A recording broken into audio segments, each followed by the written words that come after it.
Hello and welcome to the Canada episode of Passport History the World series, and today I'm here with Erin and we're going to be doing a brief history of Canadian women in medicine, which I'm really excited about because I know almost nothing about this topic. My name is Erin.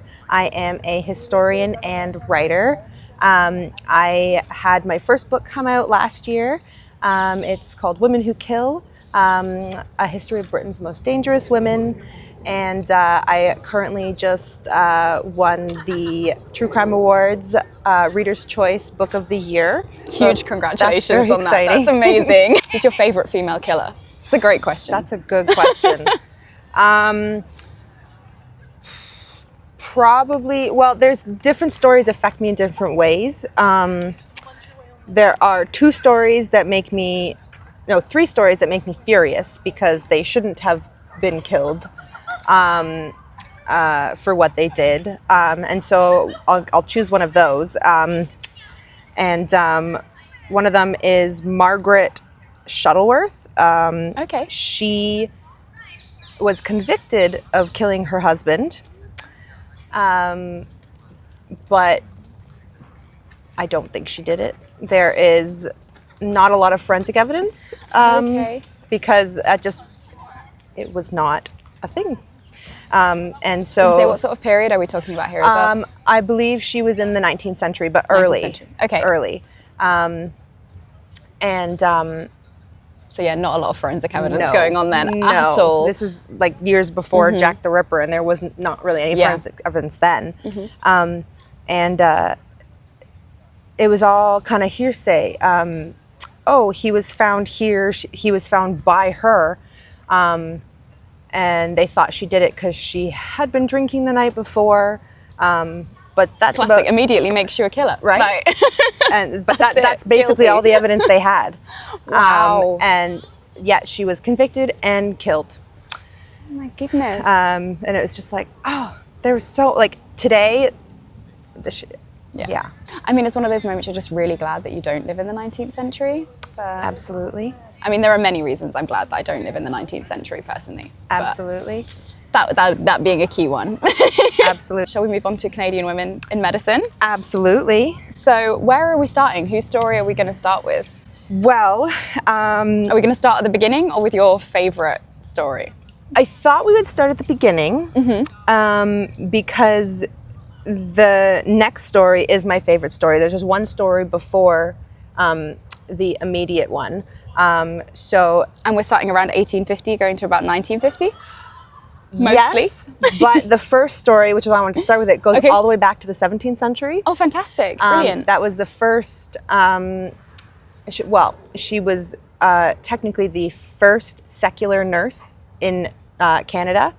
And her name was Jeanne Mance. I'm not French. My French pronunciation is terrible, don't worry. And she was born in the early 17th century, and I believe it was 1642. She established the Hôtel Dieu de Montréal. Hôtel Dieu de Montréal. And it was the first kind of hospital really in Canada, and it is or was the second longest standing hospital in Canada. They only closed its doors in 2017. Oh my goodness. From when she established it in 1642. Okay, so that's a long time. That is a long time. Yeah. She definitely deserves a mention. So she is the first woman to mention. But then we move on to Jenny Trout and Emily Stowe. Technically, Jenny Trout was the first woman to get qualification as a physician in Canada. This was in 1875. Okay. But there obviously were women in medicine eons before that, millennia, centuries before that. Since the dawn of time. Yes. Midwifery has been... Just without the credit for it. Midwifery has been performed by women for centuries. In Canada, the Indigenous women were doing herbal medicine, homeopathic medicine, midwifery, long before European settlers came. And then even when European settlers came in the 17th century, they continued doing midwifery long before women were actually like allowed to be doctors, which didn't occur until Jenny Trout got her qualification in 1875. I feel like midwifery was kind of an exception to the rule, wasn't it? They were like, that's a women's area. Exactly. You guys deal with that. You're dealing with that stuff. I mean, we do have the European and British doctors doing that in the early modern period. But it's always been kind of a women's area. But yes, so Emily Stowe and Jenny Trout. Jenny Trout was the first licensed doctor in Canada. She got her qualification, but Emily Stowe technically got her qualification before Jenny, just not in Canada. Both Jenny and Emily went to the States to get their medical school license because Canada didn't accept women in medical schools then. So the US was ahead of Canada on that. In that respect, yes. Okay. Yes. That's not something I would have expected actually, but maybe that's just because I don't know anything about it. But I know. I wouldn't have expected that at all. When I read that, I was like, oh, that's different than what we usually come across. They both went to the United States. I believe Jenny went to Pennsylvania and Emily went to New York, and they both received medical degrees there.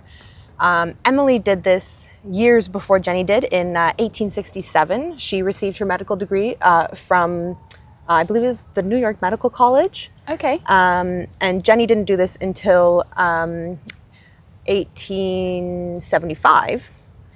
But the thing with the timing is that Emily received her degree, came back, but didn't I don't know if she chose it or what, but didn't get qualified in Canada.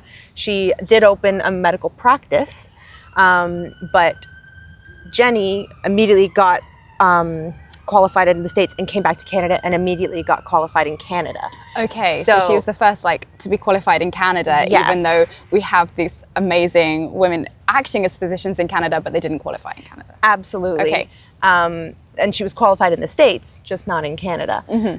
So Jenny kind of went before Emily, but Emily was technically before Jenny. Yeah. And they both were amazing foundation builders for Canadian women in medicine. Jenny, did we start to see like a few more women following in their footsteps at that point? Absolutely. Starting in the 1870s, 1880s, it just more and more and more and more. Fantastic. But they still had to, some themselves, but other people wait for medical colleges to start accepting women and things like that. And that brings me back to Emily. She founded the Ontario Women's Medical College in 1883, and then kind of making this a full circle moment in the same year, her daughter, Augusta Stowe Gullen, she, in a full circle moment, was the first woman to graduate and get her medical degree from Victoria College. So there was actually the establishment in 1911 of the very first all-women run hospital. And so that's about 30 years or so after the establishment of the Women's College? Yes. Okay, perfect. Yes. In that time, however, there was so much development in the world of Canadian women in medicine because within those 30 years, Victoria College was accepting women now into medical school. Fantastic. I would assume that Jenny and Emily had something to do with that.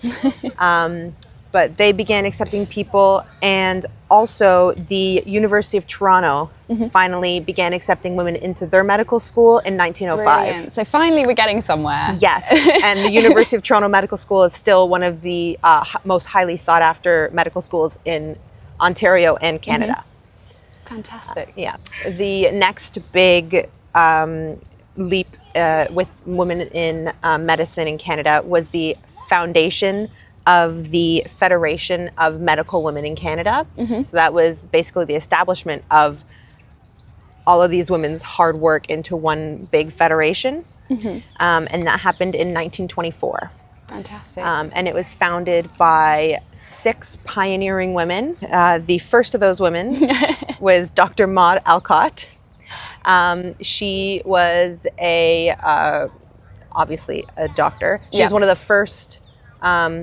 the first women to receive a medical degree in Canada after Emily and Jenny.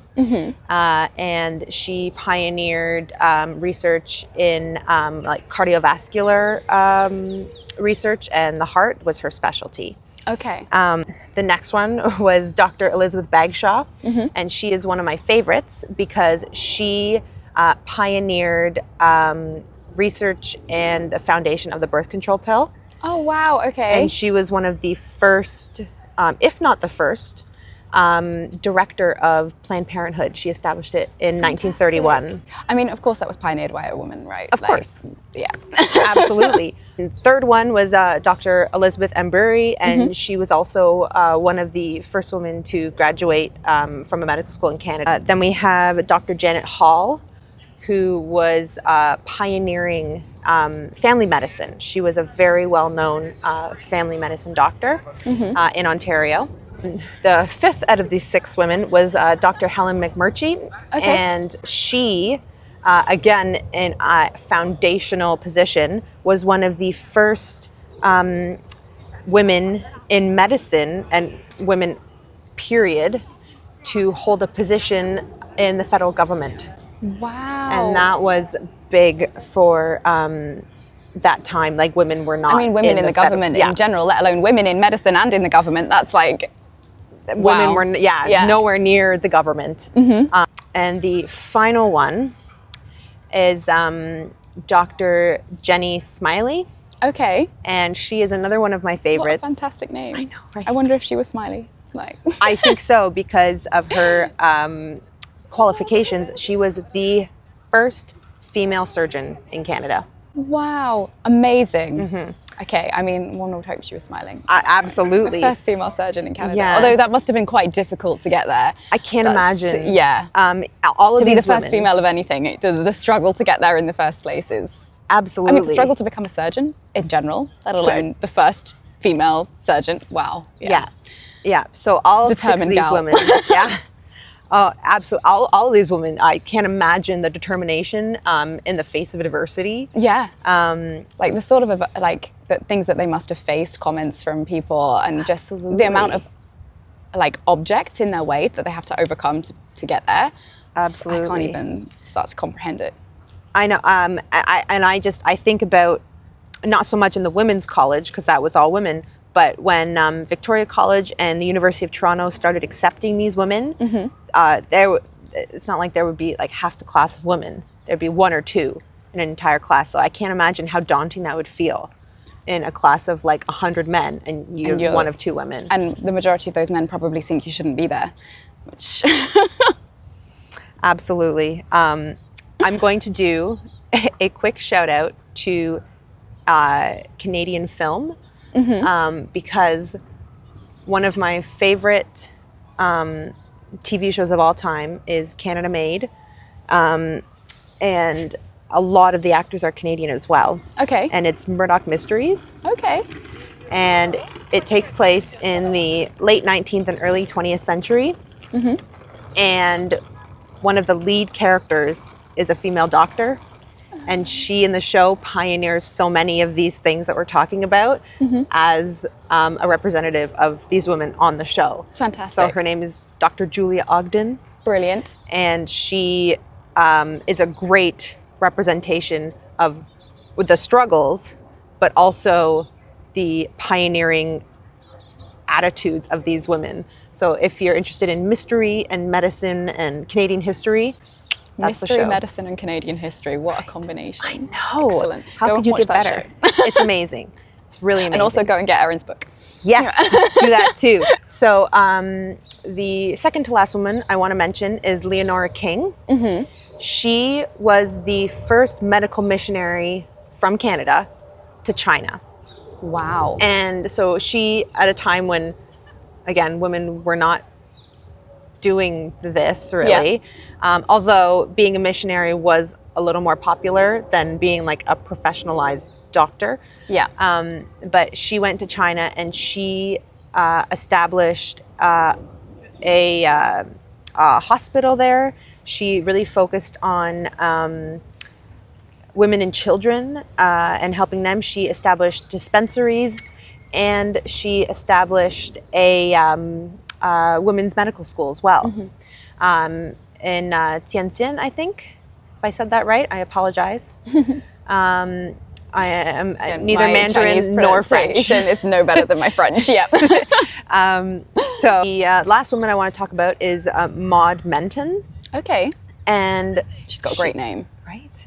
She was one of the two founders of the Michaelis-Menten equation. It is an equation used by scientists for physiological and biochemical reactions within the body. Yeah. Very prominent in scientific research, medical research. So she established that, was one of two people who established that, obviously Michaelis-Menten.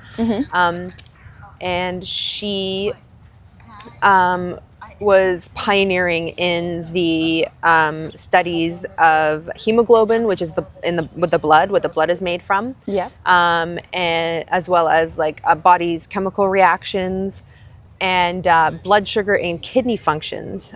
She also did amazing research and foundational research in those areas. And last but not least, she's a bit of a show-off because she got... I mean, this is already a show-off in my books. This is like fascinating, very impressive. She got 6 different university degrees. 6? 6. Wow. 3 of those in medicine. Yeah. So... Fair enough. 1 medical degree wasn't enough. You No. need 3. Needed 3. And then another 3 in other things as Other well. things, yeah. I So... mean, who wouldn't? If you could, like... Right? I would sure study the rest of my life if I could, but... Absolutely. Yeah. So all of these women, Jenny Smiley, Elizabeth Stowe, Jenny Trout, Maud Menton, Leonora King, all of these women are just absolutely foundational in breaking through the gender barriers for women in medicine in Canada. And again, I am not in medicine, but I'm going to say that I am sure the women in medicine today are so grateful for these women for expanding those barriers and I'm going to say kicking down those barriers. Exactly. And I think in general, everyone should be grateful to them, not just the women, Right? because surely, I agree. you know, we're getting where we do today from everyone working together, right? Like, we need female researchers as well as males. The men can't do everything. Thank you very, very much for coming and talking to me today and teaching me so much about Canadian medical women's history. Absolutely fascinating. Like I say, medical history in the UK in the early modern period, I know a bit more about, but Canada is totally foreign to me, literally. And so it's been absolutely fascinating. Thank you so much. It was my pleasure. Thank you for having me. I really enjoyed it, and I love talking about any sort of women's history. My goal with my career is to bring women's history to light, bring women's stories, bring women's lives out of the shadows, uncover them, share them, teach people about the amazing and fascinating women from history. Well, thank you very much. And everyone, make sure that you all go and follow Erin as well on Instagram. And are you on any other channels as well, actually? What are your... I do have a Facebook account and a LinkedIn account, but I do most of my connections, most of my updates about my career and my engaging history posts all through Instagram.